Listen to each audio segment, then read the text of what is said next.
महाराज जी लिखा है जीव गोस्वामी जी ने, निरपराध चित्तानाम देहांत काले भगवत स्मृति भवती।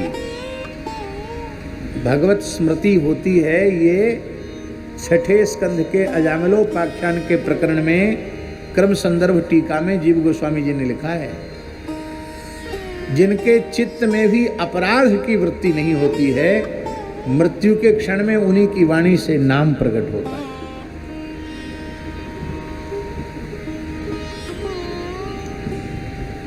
इससे लगता है कि उनका अंतःकरण कैसा रहा होगा।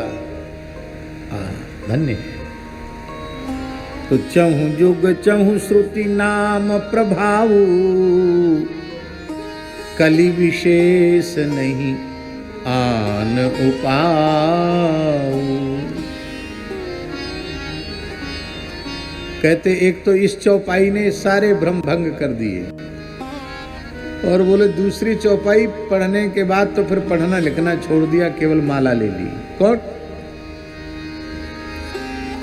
कहूँ कहाँ लगी नाम बड़ाई, हाँ कहूँ कहाँ लगी नाम बड़ाई।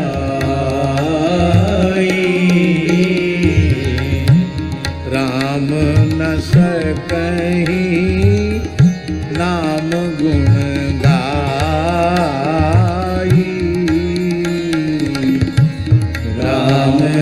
सकहीं नाम गुण गाई।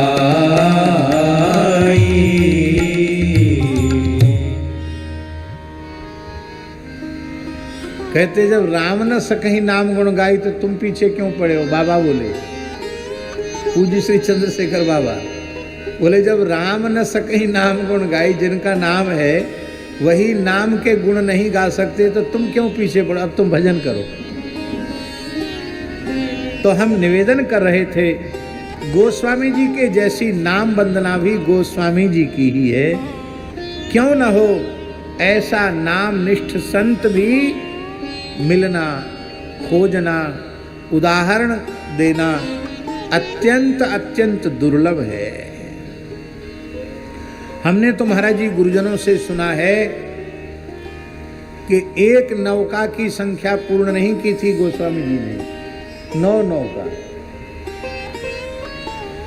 9 नवका श्री राम नाम संख्या पूर्वक जपा था। दास की तो ऐसी दृढ़ भावना है कि गोस्वामी जी के श्री अंग के रोम रोम से रंकार गूंजता था, नाम गूंजता था। नाम के अतिरिक्त उनके श्री अंग में और कुछ रह नहीं गया था। नख सिख तक नामामृत ही भरा हुआ था। और उनका यह उत्कृष्ट महाकाव्य श्रीमद् रामचरितमानस, ये नाम का ही प्रताप है, और ये नाम का ही प्रभाव है, और ये नाम का ही प्रकाश है। इसकी आधारशिला नाम है। नाम नहीं होता तो दोहा चौपाई लिखने वालों की कमी है क्या?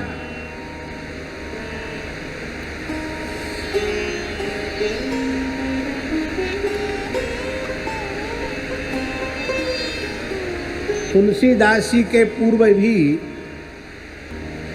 दोहा चौपाई छंद में एक कवि के द्वारा एक महाकाव्य लिखा गया था। आपको याद है किसने लिखा था? मुस्लिम थे वो, बहुत अच्छे कवि थे, मलिक मोहम्मद जियासी। मलिक मोहम्मद जियासी ने पद्मावत महाकाव्य लिखा था। चित्तौड़ की महारानी पद्मावती के ऊपर पद्मावत महाकाव्य लिखा था। हिंदी साहित्य में उसके कुछ अंश पढ़ाए भी जाते हैं। वो दोहा चौपाई में ही है। पद्मावत के दोहा चौपाई पढ़ लो और रामचरितमानस के दोहा चौपाई पढ़ लो। बिल्कुल ऐसे लगता है कि जैसे गन्ना चूसने वाले गन्ना चूसने के बाद छोई फेंक देते हैं, ऐसे लगता है रसहीन छोई के जैसा है ये। उसके दो कारण हैं। एक तो प्राकृत नायक और नायिका को केंद्र में रख करके किसी कवि ने वो काव्य लिखा। दूसरी बात, एक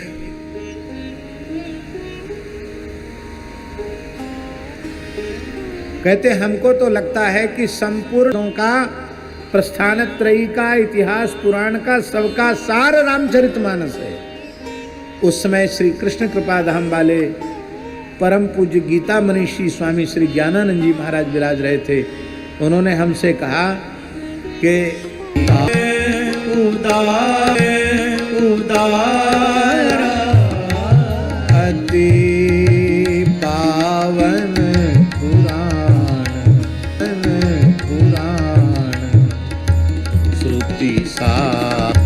श्रुति सारा अति पावन पुराण। शरीर उस समय भी जब जिज्ञासुओं ने पूछा कि अब अंतिम बात बता करके जाइए, श्री यमुना जी के तट पर गोस्वामी जी का आविर्भाव है और संवत 1631 में रामचरितमानस की रचना हुई है। कितना हुआ? 1554 77 वर्ष की आयु में रामचरितमानस प्रकट हुआ है। और तब तक गोस्वामी जी संपूर्ण भारतवर्ष की 3 पैदल परिक्रमा कर चुके हैं, मानसरोवर तक जा चुके हैं, कागभूषुंडी मानसरोवर तक जा चुके हैं, कागभूषुंडी जी से मिल चुके हैं, याज्ञवल्क्य जी ने भी दर्शन दिया है, सब कुछ प्राप्त कर लिया है। इस 77 वर्ष की आयु तक नव का संख्या पूर्वक राम नाम जप चुके हैं।